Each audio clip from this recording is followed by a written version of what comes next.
ओम शांति। आज हम 19 सितंबर 2023 की बाबा की साकार मुरली सुनेंगे। बाबा कहते हैं, मीठे बच्चे याद के पुरुषार्थ से ही कर्मातीत बनेंगे। इसीलिए कभी अपने को मियाँ मिट्ठू नहीं समझना। याद के बल से अंदर में जो कमियां हैं उन्हें निकालते रहना। प्रश्न है, सभी बच्चों की अवस्था को मजबूत बनाने के लिए बाप कौन सी चैलेंज करते हैं? उत्तर, बच्चे भोजन बनाते हुए पूरा समय याद में रहकर दिखाओ। यह बाप बच्चों को चैलेंज करते हैं। शिव बाबा की याद में भोजन बनाएंगे तो ताकत भर जाएगी, अवस्था बहुत अच्छी हो जाएगी। परंतु बच्चे भूल जाते हैं। इसके लिए एक दो को याद दिलाने का पुरुषार्थ करो। डबल सर्विस करनी है। कर्मना के साथ साथ नर से नारायण बनाने की भी सेवा करो। गीत है, धीरज धर मनुआ धीरज धर, सुख के दिन आए कि आए। ओम शांति। यह किसने कहा और किसको कहा? बाप बैठ बच्चों को समझाते हैं। भक्ति मार्ग में यह गाया जाता है। जब परमपिता परमात्मा आते हैं, वही आकर धीरज देते हैं और कोई मनुष्य धीरज दे नहीं सकता। तुम जानते हो, अब सुख के दिन आएंगे। बाप आए हैं सुखधाम ले चलने। यह है दुखधाम। यह सब भक्ति मार्ग के गीत हैं। यहाँ तो बाप सम्मुख बैठे हैं। बच्चों को कुछ कहने की दरकार नहीं पड़ती। बच्चे जानते हैं हमारे सुख के दिन आ रहे हैं। हम सुख की राजधानी स्वयं श्रीमत पर स्थापन कर रहे हैं। डिवाइन मत पर चल रहे हैं। एक होती है डिवाइन मत, दूसरी होती है अनडिवाइन मत। डिवाइन मत एक ही होती है, जिसे श्रीमत कहा जाता है। अनडिवाइन मत माना आसुरी मत, पतित मत। डिवाइन मत माना दैवी पावन मत। श्रीमत और आसुरी मत को तुम समझते हो। डिवाइन कहा जाता है पावन को, अनडिवाइन कहा जाता है पतित को। यह है ही पतित दुनिया। कोई भी पावन मनुष्य है नहीं। पावन मत देने वाला एक ही पतित पावन बाप है। उनको सब याद करते हैं। पावन सृष्टि सतयुग को, पतित सृष्टि कलयुग को कहा जाता है। यहाँ सब हैं ही अनडिवाइन। डिवाइन फादर एक होता है। पतित दुनिया में कोई डिवाइन फादर होता नहीं। यह संगम का युग है। यह युग तुम्हारे लिए है, दुनिया के लिए नहीं है। दुनिया तो समझती है संगम युग आने में बहुत वर्ष पड़े हैं। बाप आते ही हैं पतित कलयुग को पावन सतयुग बनाने। ऐसे तो वे कुमार और कुमारियां भी डिवाइन पावन हैं, परंतु फिर पतित जरूर बनना है। विकार से जन्म लेते हैं, इसीलिए इस विकारी दुनिया में कोई डिवाइन नहीं होते। डिवाइन निर्विकारी को कहा जाता है। निर्विकारी होते हैं निर्विकारी दुनिया में। वह है ही वाइसलेस, संपूर्ण निर्विकारी दुनिया। जबकि संपूर्ण निर्विकारी दुनिया है तो संपूर्ण विकारी दुनिया भी होगी। यह है संपूर्ण अनडिवाइन दुनिया। संपूर्ण डिवाइन दुनिया सतयुग को कहा जाता है। अब तुम बच्चों को डिवाइन फादर ने धैर्यवत बनाया है। डिवाइन जीव आत्मा कहा जाता है। सिर्फ आत्मा को डिवाइन नहीं कह सकते। आत्माएं तो निराकारी दुनिया में रहती हैं। डिवाइन मनुष्य होते हैं पवित्र दुनिया में। यह है ही अपवित्र दुनिया। अपवित्र दुनिया को पवित्र दुनिया बनाना यह निराकार डिवाइन फादर का ही काम है। तुम बच्चों को अब धीरज मिलता है। बच्चे, अब सतयुग आ रहा है। सुखधाम स्थापन करने में समय तो लगता है। फट से तो दुखधाम विनाश हो सुखधाम स्थापन नहीं हो जाएगा। तुमको भी देखो कितना टाइम लगा है। पतित सृष्टि कितनी बड़ी है। तुम भी जब लायक बनो ना, तुम खुद ही कहेंगे हम अभी स्वर्ग में जाने के लिए पूरे लायक नहीं बने हैं। पूरे लायक बन जाएं, फिर तो कर्मातीत अवस्था हो जाए। परंतु देह अभिमान बहुतों में होने के कारण समझते हैं हम तो संपूर्ण बन गए हैं, हमको श्रीमत की दरकार ही नहीं, इसीलिए याद नहीं करते। बाप की याद से ही तो श्रेष्ठ बनेंगे। कोई कह न सके कि हम निरंतर बाप को याद करते हैं। अंदर में कोई यह न समझे कि हम तो निरंतर याद में रहते हैं। याद में रहते रहे तो बाकी क्या चाहिए।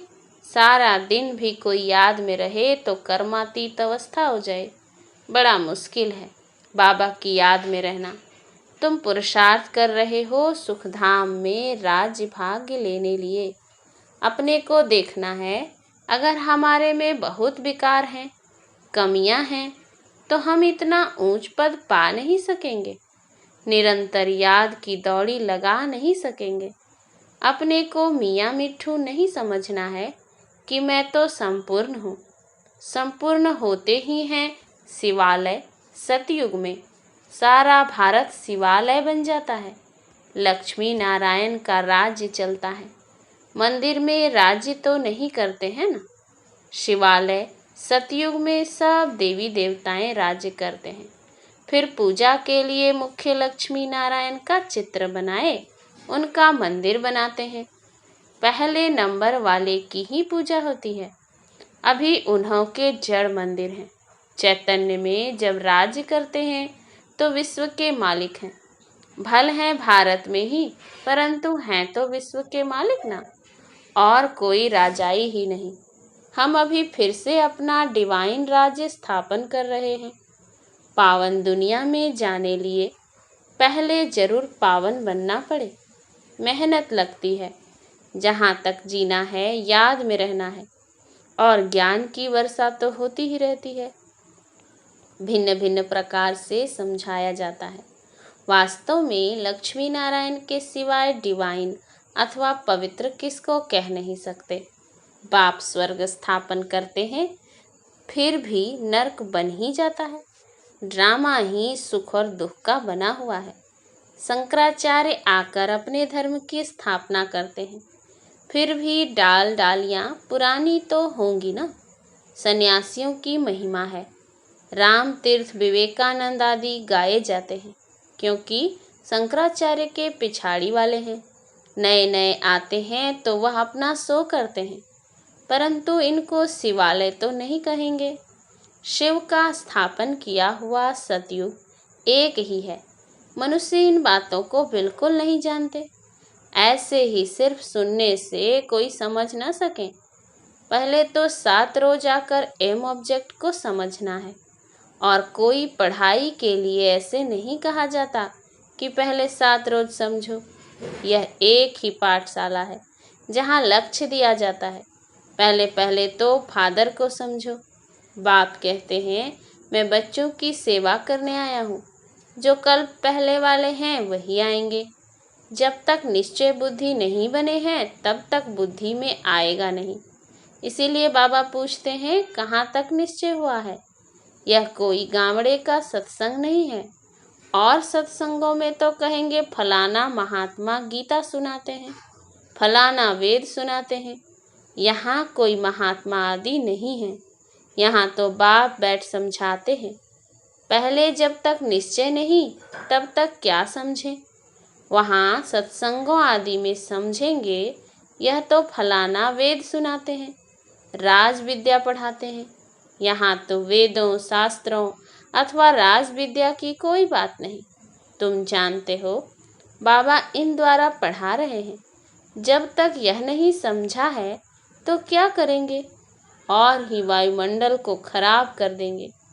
यहाँ तुम्हारे में भी ऐसे नहीं है कि सब शिव बाबा की याद में सुनते हैं और समझते हैं शिव बाबा ब्रह्मा द्वारा पढ़ाते हैं। नहीं, शिव बाबा की पढ़ाई है, यह कुछ भी समझते नहीं। बड़ा मुश्किल कोई यथार्थ रीति समझते हैं। पढ़ाने वाला शिव बाबा है, यह याद हो और सारा दिन बुद्धि में रहे कि हम स्टूडेंट हैं तो नंबर 1 चले जाएं, परंतु तुम्हारे में भी नंबरवार हैं। बाबा कहते हैं मुझ पढ़ाने वाले को याद करो। मैं ही बाप, टीचर, गुरु हूँ। तीनों को इकट्ठा याद करना है। लौकिक संबंध में तो बाप अलग, टीचर अलग, गुरु अलग होते हैं। यहाँ एक को ही याद करना है और है बहुत सहज, परंतु माया याद रहने नहीं देती। घड़ी घड़ी बुद्धि योग तोड़ देती है। तुम बच्चे आपस में बैठते होंगे, समझो कोई मशीन चलाते हैं अथवा मक्खन निकालते हैं, तो शिव बाबा को याद कर मशीन चलाते हैं। शिव बाबा की याद में बाबा के यज्ञ के लिए मक्खन निकाल रहा हूँ, कितनी खुशी की बात है। यज्ञ के लिए भोजन बनाता हूँ, खुशी होती है ना। परंतु फिर घड़ी घड़ी भूल जाते हैं, फिर पुरुषार्थ करना पड़े खुद का। 1-2 को याद कराने का पुरुषार्थ कराने वाला चाहिए। फिर भी शिव बाबा को याद कर भोजन बनाएंगे तो ताकत भर जाएगी, तुम्हारी अवस्था बहुत अच्छी हो जाए। परंतु ऐसे होता नहीं। ब्रह्मा भोजन की तो बहुत महिमा है, परंतु जब आत्मा शिव बाबा की याद में रह बनाए, शक्तियों का ऐसा भंडारा हो, याद में रह भोजन बनाए, तब तो शक्ति मिले। वह भी शक्तियों की बुद्धि में नहीं आता है, नहीं तो पुरुषार्थ करें। बाबा को तो दिल होती है अपने हाथ से शिव बाबा को याद करते भोजन बनाऊं। प्रैक्टिस करनी है, देखें याद ठहर सकती है। बाबा चैलेंज देते हैं, जो भी भंडारे में हैं कोशिश करो। बाबा जानते हैं कि 1 घंटा भी याद नहीं कर सकते। याद वाले ज्ञानवान हों तो डबल सर्विस में लग जाएं। जब तक कांटे को फूल न बनाए तो कुछ काम के नहीं हैं। राजाई के लायक वह बनते जो नर से नारायण बनाने की सर्विस करते। जितना तकदीर में है वह अपने पुरुषार्थ से तकदीर को पाते रहते हैं। बाप तो सबको कहते हैं जितना करेंगे, जो करेंगे सो पाएंगे। अपने मोस्ट बिलवेड बाप को याद करना है, याद की ही मेहनत है। बाबा भी बतलाते हैं मैं बहुत उपाय करता हूँ, परंतु हो नहीं सकता, बहुत मेहनत है। मेहनत करते करते अंत में कर्मातीत अवस्था होगी, फिर साक्षात्कार करते रहेंगे, माया नहीं आएगी।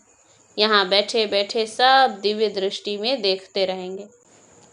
अभी तो टेलीविज़न में देखते हैं, टेलीविज़न कोई दिव्य दृष्टि नहीं है।